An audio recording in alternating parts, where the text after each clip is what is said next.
साधी अंड्याची भुर्जी तर सगळेच बनवतात, पण आज मी अशी चवदार अंड्याची गडेदार चटणी दाखवणार आहे की एकदा खाल तर पुन्हा पुन्हा बनवाल। रेसिपी सोपी आहे, पण यात काही टिप्स वापरण्याची गरज आहे। त्यासाठी व्हिडिओ शेवटपर्यंत बघा। चला करूया गडेवाली अंड्याची चटणी।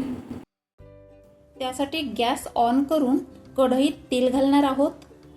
तेल गरम झाले की तेलात 2 कांदे बारीक कापून घालायचे आहे। कांदा हलकासा तांबूस कलर येतपर्यंत परतून घ्यायचा आहे। कांदा हलकासा तांबूस झाला की 1 चम्मच जिरं घालायचं, 1 चम्मच लसण, अद्रक आणि हिरवी मिरचीची पेस्ट घालायची। यानंतर 1 बारीक कापून टोमॅटो घालायचा।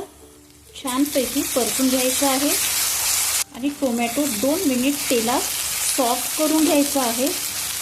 टोमॅटो सॉफ्ट झाला की 1 चम्मच गरम मसाला घालायचा, 1 चम्मच धनेपूड, अर्धा चम्मच हळद, 1 चम्मच लाल तिखट, चवीपुरतं मीठ घालायचं आहे। सगळे मसाले मिक्स करायचं आणि आता घालायची आहे अंडी फोडून। मी येथे 6 अंडी फोडून घेतलेली आहे।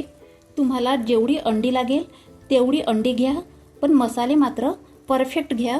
आता ही अंडी मसाल्यात हलक्या हाताने मिक्स करायचं आहे। गॅस मात्र स्लो ठेवायची। आता यावर झाकण ठेवून 5 मिनिट कुक करायचं। 5 मिनिट झाले की झाकण उघडून बघायचं। आपलं अंड बघा किती छान फुललेलं आहे। आता हलक्या हाताने ही चटणी अलट पलट करून घ्यायची।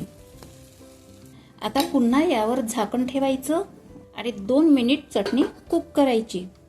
2 मिनिट झाली की झाकण उघडून बघायचं।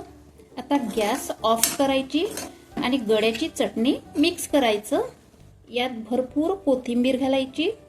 कोथिंबीर मिक्स करून घ्यायची। बघा तर गड्याची चटणी आपली रेडी झाली। आता बघा गरमागरम अंड्याची चटणी आपण बाउलमध्ये सर्व करूया। ही चटणी तुम्ही डब्यावर देऊ शकता किंवा भाकरीसोबत चपाती बरोबर सुद्धा खाऊ शकता। तर कशी झाली माझी अंड्याची गडेदार चटणी कमेंट्स करून नक्की सांगा। व्हिडिओला लाईक करा आणि चॅनलला सबस्क्राईब करा। पुन्हा भेटूया अशाच हेल्दी रेसिपी बरोबर। Take care.